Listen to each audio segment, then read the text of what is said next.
A Santa Monica consumer group and a billionaire have partnered up to take on big oil. Well, they want more regulation. Hal Eisner is in Van Nuys with the story.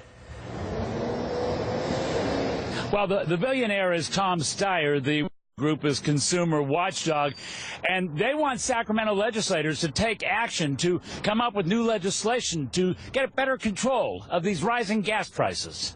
This is a situation which cries out for action on the part of elected officials. If you don't know Tom Steyer, he's a 58-year-old billionaire who's made a lot of money in investments. Websites show he co-founded One California Bank, was founder of Farallon Capital Management, has been active in Democratic politics and green environmental issues, and now is taking on big oil in a big way.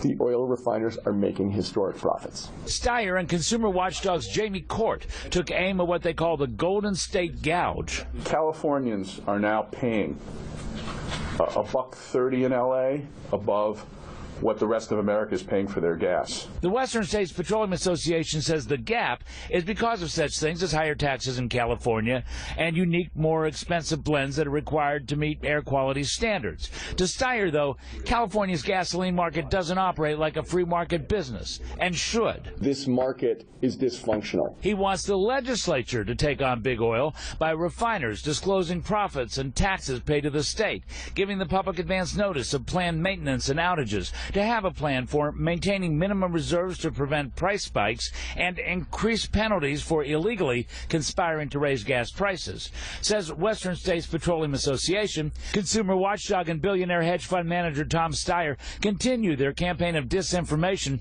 about California's volatile gasoline market. To court, it's the other way around. $1.61 of our $4 a gallon is going right to the oil refiners. Usually it's 48 cents. And says the gap has bled Californians of almost $5 billion. Western States Petroleum says the latest report is highly disingenuous. They say there are margins, but they incorrectly refer to margins as profits when the margin money includes all costs. To Steyer, consumers are stuck. So therefore, we are over a barrel, but somebody has got to stand up and say, you don't have a right to do this. We want to fix the market itself. It is true that gas prices have started to come down, particularly this week, but according to the oil companies, the market is still very volatile. So we'll see what happens in the weeks to come, but the prices do seem to be on the way down. We're live in Van Nuys. I'm Hal Eisner, Fox 11 News.